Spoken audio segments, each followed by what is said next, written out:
Ladies and gentlemen, members of the faculty and students, distinguished guests, I would like to thank the Oxford Union for inviting me to this event.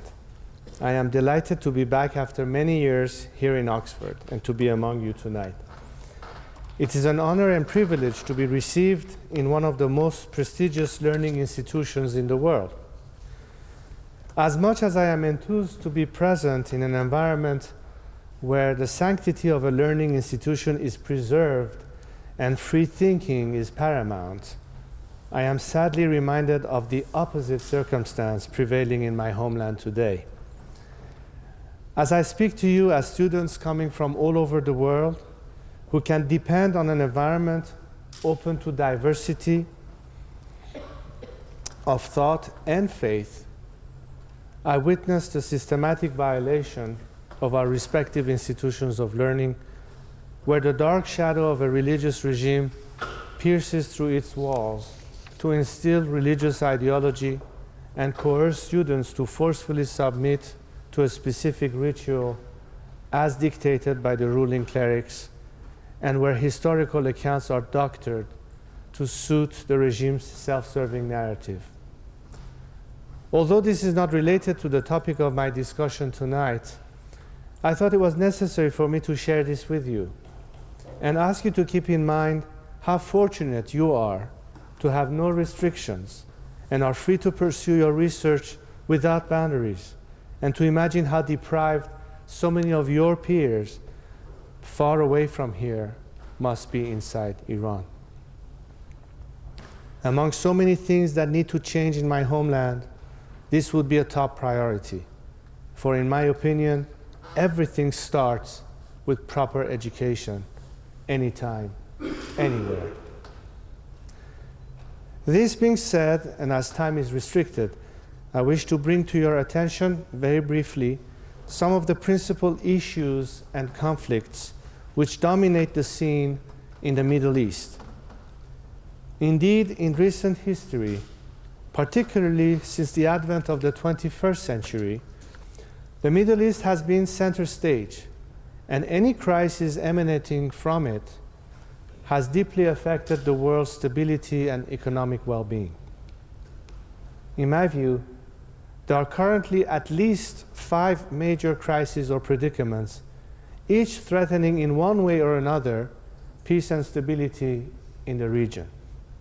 These are the genocide of the Assad regime in Syria and its destabilizing ramification in neighboring Lebanon and Jordan, the yet-to-be-resolved Israeli-Palestinian peace process, the instability of Afghanistan and Iraq, the troubling emergence of a Shia-Sunni conflict in the region, and last but not least, the Islamic Republic's nuclear agenda.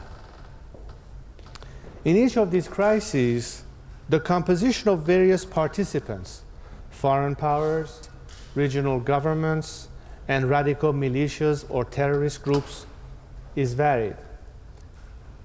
Interestingly, in all of these conflicts, we can discern the Islamic regime's footprint or tacit involvement.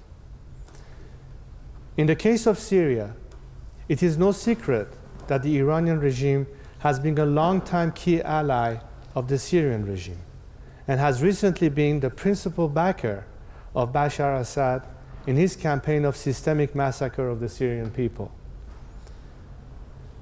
The Islamic Republic of Iran has always vociferously protected its so-called external lines of defense and has viewed Syria as its most treasured outpost in its regional strategy of hegemonic dominance.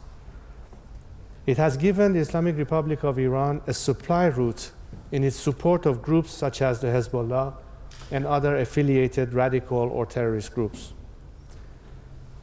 In the case of the Israeli-Palestinian peace process, no regime has been as diametrically opposed to it as the IRI. From the days of Khomeini, Israel was viewed as a parasite worthy of annihilation. Hundreds of thousands of Iranians were killed or wounded during the prolonged Iran-Iraq war just because the regime wanted to conquer Jerusalem. This was not just some kind of Napoleonic ambition. One of the IRI's means to achieve regional hegemony has been to foment regional turmoil.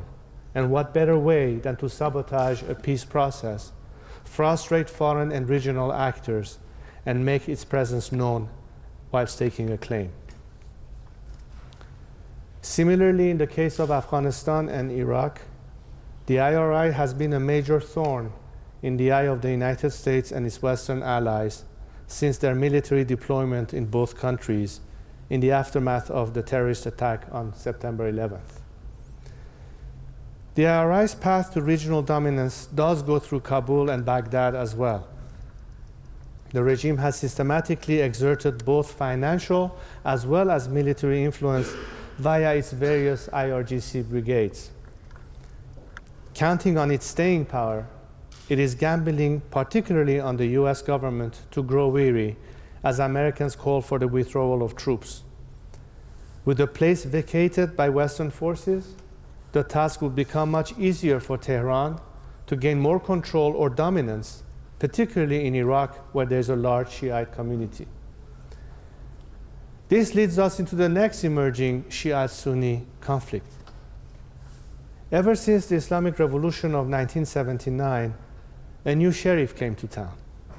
Khomeini did not wait long before he openly questioned the aptness of the Saudi royal family to be the proper custodians of the holy mosques in Mecca and Medina.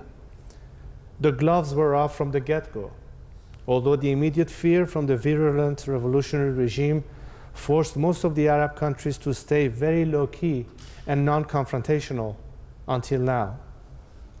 However, the Sunni world soon realized that it cannot afford to allow Iran's clerical regime to spread its ideology with the goal of establishing some kind of a modern-day Shiite caliphate in the region and beyond without countermeasures.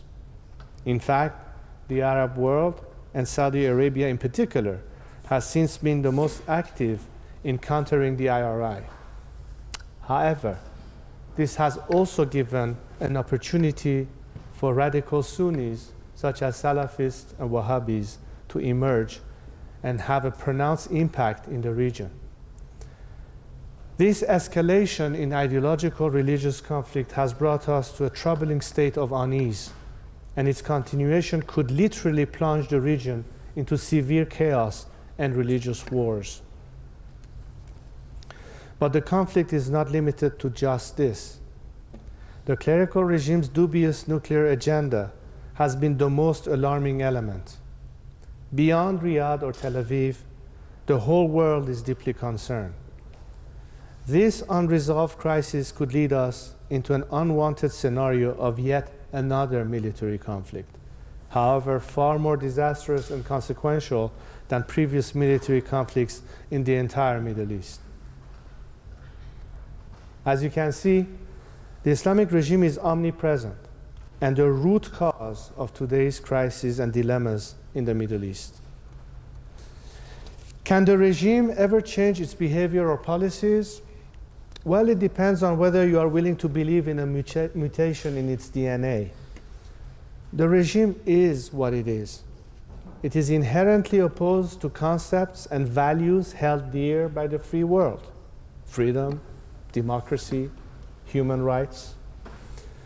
What is the gospel for the free world and aspiring citizens living under tyranny is like cyanide for the clerical regime in Iran. The regime has one purpose and one purpose only: to export its ideology the world over. Its survival actually depends on this. When the regime talks about national interest, it is not talking about the Iranian people's needs, but rather its own.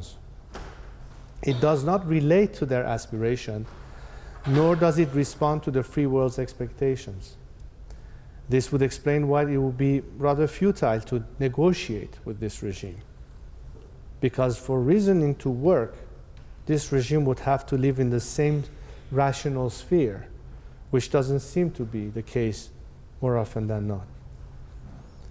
Hence, the only solution that I can see which will bring fundamental and lasting change in the Middle East is for Iran to emerge from this archaic religious dictatorship and be endowed with a secular democratic system. While there may be some who would raise doubt as to the people of Iran's readiness for such a drastic shift, I would argue that Iranian citizens are by far the most eager and ready for such a transition. However, much needs to be done for this transition to be smooth and successful. The paramount element in this scenario is the process of empowering Iranians, Iran's civil society, and the development of basic structures, institutions, and organizations within the political sphere. Although under the current repression, most of this groundwork will have to be implemented under the radar, but much of it could be initiated outside in close collaboration with various forces and sectors in Iran. The outside world can greatly affect the rate and depth of progress by tacitly engaging secular democrats inside and outside of Iran and work with them on a variety of projects. So in conclusion, I cannot emphasize enough that the free world's demonstrable concern regarding the plight of the Iranian people, particularly in relation to the systemic violation of their human rights and the ongoing lack of political freedom, can only give my fellow compatriots hope and strengthen their aspirations to overcome their current predicament. Thank you very much.